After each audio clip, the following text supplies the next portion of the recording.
हर हर महादेव दोस्तों, शिव कृपा और सनातन धर्म के इस विशेष मंच पर आप सभी का स्वागत है। अक्सर देखा गया है कि जो लोग सावन के पवित्र महीने में भगवान शिव की आराधना करते हैं, सोमवार का व्रत रखते हैं और पूरी निष्ठा से शिवलिंग पर जल भी अर्पित करते हैं, फिर भी उनके जीवन में कोई ना कोई परेशानी या संकट बना ही रहता है।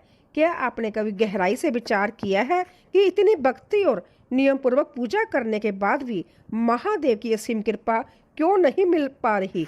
असल में सावन के इस पावन महीने में कुछ ऐसी सूक्ष्म गलतियां हैं जो इंसान अनजाने में कर बैठता है। इन अनजानी भूलों की वजह से उसकी सारी भक्ति, सारे व्रत और सारी पूजा का पूर्ण फल प्राप्त नहीं हो पाता, बल्कि कई बार तो उल्टा दोष भी लग जाता है। इसलिए इस जानकारी को अंत तक बहुत ध्यान से समझेगा। शास्त्रों में स्पष्ट कहा गया है कि अधूरी जानकारी हमेशा नुकसानदेह साबित होती है। पूरी बात को ध्यान से सुनिए, तभी सावन के इस पवित्र महीने का पूरा फल मिलेगा। वर्ष 2026 में सावन का जय पावन महीना 30 जुलाई गुरुवार से प्रारंभ हो रहा है और 28 अगस्त शुक्रवार तक चलेगा। यह पूरा महीना भगवान शिव और माता पार्वती की आराधना के लिए सबसे उत्तम और फलदायी माना जाता है। इस बार सावन में कुल 4 सोमवार पड़ रहे हैं। पहला सोमवार 3 अगस्त को, दूसरा 10 अगस्त को और तीसरा 17 अगस्त को और चौथा तथा अंतिम सोमवार 24 अगस्त को पड़ेगा। सावन का समापन 28 अगस्त को होगा, जो रक्षाबंधन का महापर्व है। उस दिन बहनें अपने भाइयों की कलाई पर राखी बांधकर भाई बहन के इस अटूट रिश्तों को और गहरा करेगी। दोस्तों, शास्त्रों में लिखा है कि जब आषाढ़ मास की देवशयनी एकादशी को भगवान विष्णु 4 महीनों के लिए जोग निद्रा में चले जाते हैं, तो इस सृष्टि की सारी जिम्मेदारी संभ्या देवों को देव महादेव अपने कंधों पर ले लेते हैं। यह समय जब शिव संभ्या इस संसार का संचालन करते हैं। सावन का महीना उसी का प्रतीक है। इसीलिए इस महीने में की गई भक्ति का फल इतना गहरा और तुरंत मिलने वाला होता है। लेकिन ध्यान से समझिए, जितना बड़ा वरदान उतनी ही कड़ी शर्तें। सावन का व्रत रखना जितना सरल दिखता है, इसके नियम उतने ही गहरे और सूक्ष्म होते हैं और इन अदृश्य नियमों को ना जानने की वजह से हजारों लोग हर साल पुण्य की जगह दोष कमा लेते हैं। आइए आज एक एक बात को बहुत ध्यान से समझते हैं। जल चढ़ाने के सबसे बड़ी भूल। दोस्तों, सबसे पहले बात करते हैं उस गलती की जो शिवलिंग पर जल चढ़ाते समय लगभग हर व्यक्ति करता है। जब हम मंदिर जाते हैं तो अक्सर क्या करते हैं, वही मंदिर के अहाते में बने नल से जल भरा लोटा उठाया और सीधे शिवलिंग पर चढ़ा दिया। यह देखने में बहुत साधारण लगता है, लेकिन पारंपरिक मान्यताओं के अनुसार यह बड़ी भूल है। इसे परंपरागत रूप से प्रायः जल या चोरी का जल माना जाता है। जो जल मंदिर के भीतर है, वह उस मंदिर के पुजारी, सेवादार या उस परिसर में निवास करने वाले व्यक्तियों के लिए है, क्योंकि वही उनका घर है। यदि आपका घर मंदिर की सीमा के बाहर है, तो आपको अपने घर की रसोई से, अपने घर के शुद्ध जल पात्र से तांबे, चांदी या पीतल के लोटे में जल भरकर पैदल चलते हुए मंदिर जाना चाहिए। महाराज कहते हैं कि इसके पीछे का रहस्य बहुत गहरा है। जब आप अपने घर से जल लेकर मंदिर की ओर चलते हैं, तो उस यात्रा के दौरान आपके परिवार की सारी नकारात्मक ऊर्जा, आपके पूर्वजों का कष्ट, आपके जीवन की समस्याएं और आपके शरीर की बीमारियां, यह सब धीरे धीरे उस जल में समाने लगती है। वह जल एक माध्यम बन जाता है। जब आप उस जल को शिवलिंग पर अर्पित करते हैं, तो भगवान भोलेनाथ आपके कष्टों को उसी तरह पी जाते हैं जैसे उन्होंने समुद्र मंथन के समय हलाहल विष को अपने गले में धारण किया था।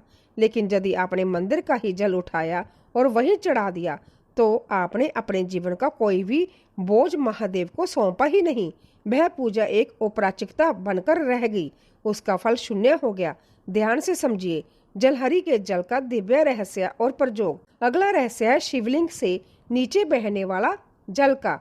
जब लोग शिवलिंग पर जल चढ़ाते हैं, वह जल जलहरी के रास्ते एक निश्चित दिशा में बहता है। पारंपरिक मान्यताओं के इस बहते हुए जल को अंततः पवित्र और दिव्य माना गया है।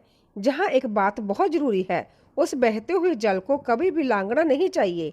ऐसा माना जाता है कि उस जल की ऊर्जा अंततः तीव्र होती है और उसे लांघने से शरीर और मन पर विपरीत प्रभाव पड़ सकता है। लेकिन उस जल का एक बड़ा सुंदर उपयोग भी बताया गया है। यदि आप थोड़ा सा वह जल किसी पात्र में लेकर घर ले आए तो इसे परंपरागत रूप से अंततः शुभ माना गया है।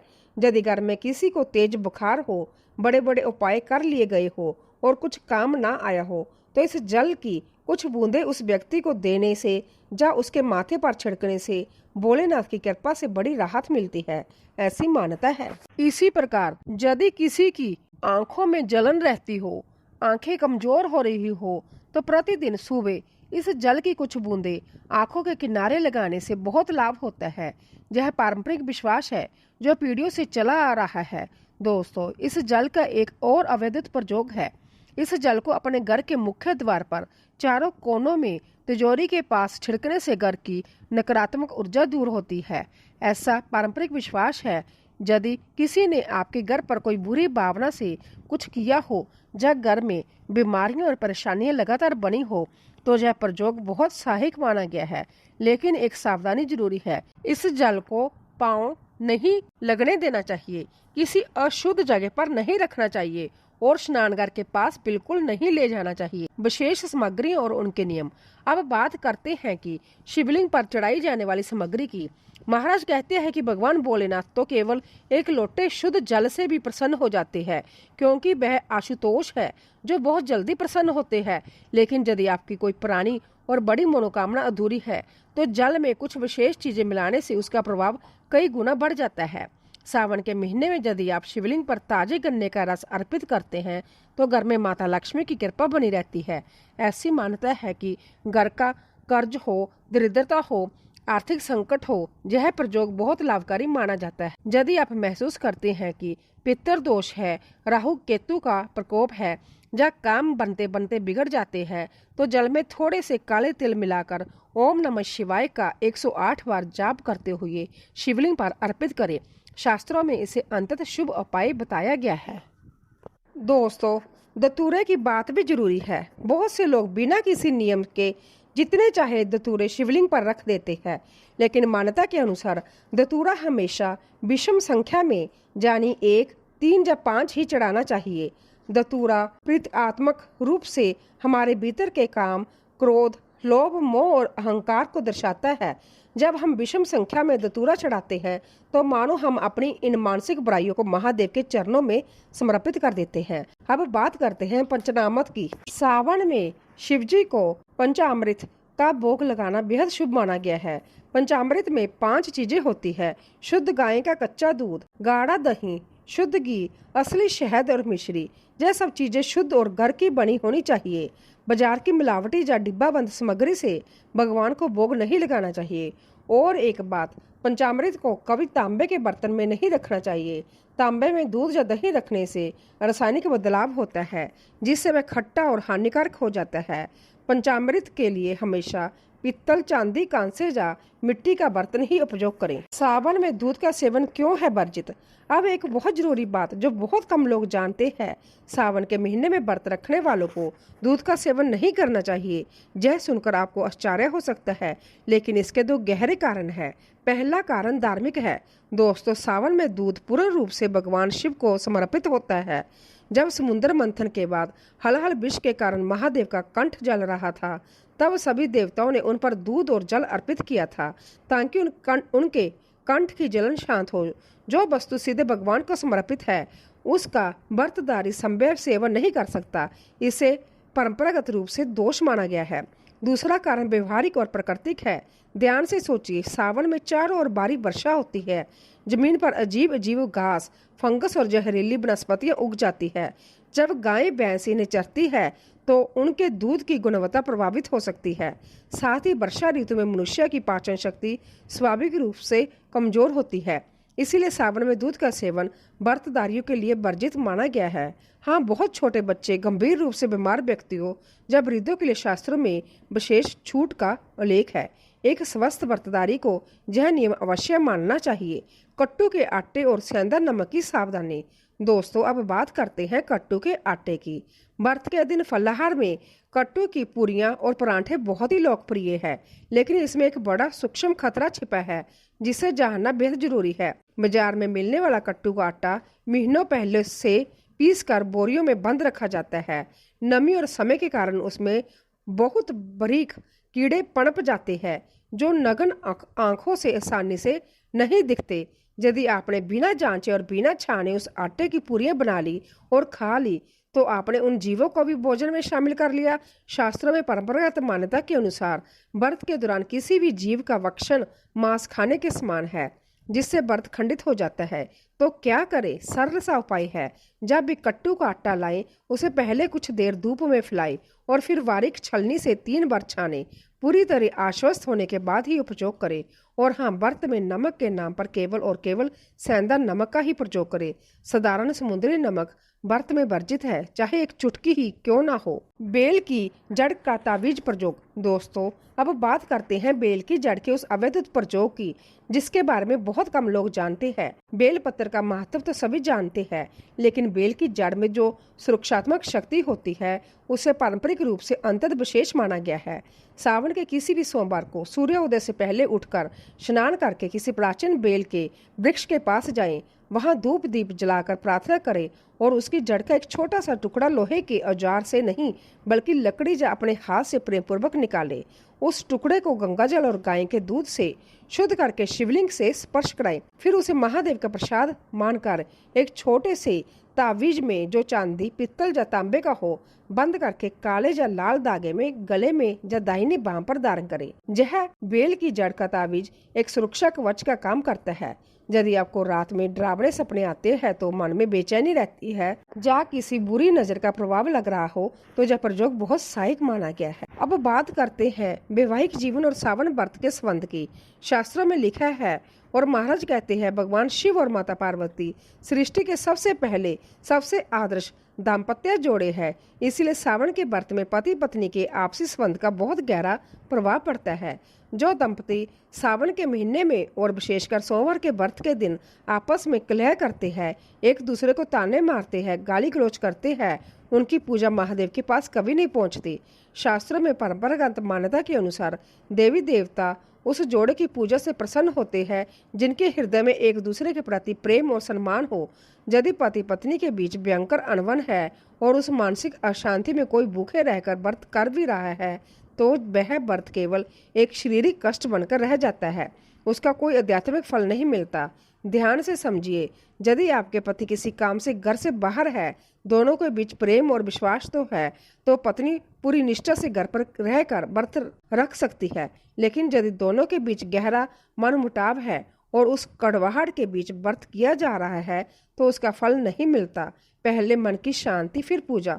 दोस्तों, एक और महत्वपूर्ण बात, आज के युग में बहुत से युवा केवल कोर्ट में संकेत साइन करके शादी कर लेते हैं और उसे पूरा विवाह मान लेते हैं, लेकिन सनातन परंपरा और हिंदू शास्त्रों के अनुसार केवल न्यायालय की कागजी शादी को धार्मिक विवाह नहीं माना जाता। जब तक पवित्र अग्नि को साक्षी मानकर वैदिक मंत्र उच्चार के बीच कन्यादान और 7 फेरे ना हो, तब तक वह विवाह आध्यात्मिक रूप से पूर्ण नहीं है। ऐसी महिलाओं को सावन के मुख्य व्रत रखने से पहले विधिवत रूप से भगवान शिव और माता पार्वती के सामने वैदिक परंपरा अनुसार संस्कार पूर्ण करना चाहिए, तभी उनका व्रत पूर्ण फलदायी होगा। विवाह से जुड़ा एक और नियम है जो कुमारी कन्याओं और विवाहित महिलाओं दोनों के लिए अलग अलग है। पारंपरिक मान्यता के अनुसार कुमारी कन्याओं को शिवलिंग का सीधा स्पर्श नहीं करना चाहिए। इसके पीछे यह भावना है कि शिवलिंग महादेव की अत्यंत तीव्र ब्राह्मणीय ऊर्जा का केंद्र है और कुमारी कन्याओं की अंतरंग ऊर्जा उस तीव्र प्रभाव के लिए तैयार नहीं होती। इससे मानसिक और स्वास्थ्य संबंधी समस्याएं आ सकती है। ऐसी परंपरागत विश्वास है कि कुमारी कन्याओं को माता पार्वती की मूर्ति या जलहरी का स्पर्श करना चाहिए और दूर से ही जल अर्पित करना चाहिए। इसके विपरीत जो महिलाओं वैदिक रीति से विवाहित है, वह शिवलिंग का स्पर्श कर सकती है, चंदन लगा सकती है और पूरी निष्ठा से उनकी सेवा कर सकती है। सावन के महीने में मिलने वाले दिव्य संकेत। अब बात करते हैं उन दिव्य संकेतों की जो यह बताते हैं कि महादेव आपकी भक्ति से प्रसन्न है। सावन के महीने में जब आप पूरी श्रद्धा और नियम के साथ भक्ति करते हैं तो महादेव आपको कुछ ऐसे संकेत देते हैं जो आश्चर्यचकित कर देते हैं। यदि सावन में अचानक आपके घर के भीतर आंगन में या बेडरूम के पास कोई काला सांप दिखे तो घबराइए नहीं, चीखे नहीं और उसे नुकसान ना पहुंचाए। पारंपरिक मान्यता है कि यह महादेव के गणों के आगमन का संकेत है। इसका अर्थ है कि आपकी भक्ति महादेव तक पहुंच रही है और आपकी कोई बड़ी मनोकामना जल्द पूरी होने वाली है। इसी प्रकार यदि सावन के दिनों में कोई भूखी गाय आपके मुख्य द्वार पर आ जाए तो यह परंपरागत मान्यता के अनुसार महादेव के नंदी का प्रतीक है। तुरंत उन्हें हरी घास, गुड़ और शुद्ध भोजन कराएं, उनके माथे पर कुमकुम का तिलक लगाएं। यह अंतत शुभ अवसर है। यदि किसी प्राचीन शिव मंदिर में आपके सामने अचानक छिपकली दिखाई दे तो यह धन आगमन और कर्ज से मुक्ति का शुभ संकेत माना जाता है। ऐसी परंपरागत मान्यता है। दोस्तों, एक और अवैध संकेत की बात करते हैं। सावन में कई बार एक बड़ा काला बोरा या काली मक्खी घर के भीतर आ जाती है और पूजा घर के दीपक के आसपास मंडराने लगती है। डरकर उसे मत मारिए। पारंपरिक मान्यता के अनुसार यह माता दुर्गा के दूत का आगमन है। शास्त्रों में बोरे को माता ब्राह्मणी और माँ दुर्गा का दूत माना गया है। इसका घर में आना यह संकेत है कि आपके घर पर जो भी नकारात्मक मंडरा रही है वह दूर हो रही है और सुख समृद्धि का आगमन होने वाला है। दोस्तों, इन सारी बातों को अपने जीवन में उतारिए। महादेव को 56 भोग नहीं चाहिए, सोने के थाल नहीं चाहिए, उन्हें चाहिए एक सच्चा शुद्ध हृदय। एक बूंद जल भी यदि पूरे प्रेम और भाव से चढ़ाया जाए तो भोलेनाथ उससे भी प्रसन्न हो जाती है।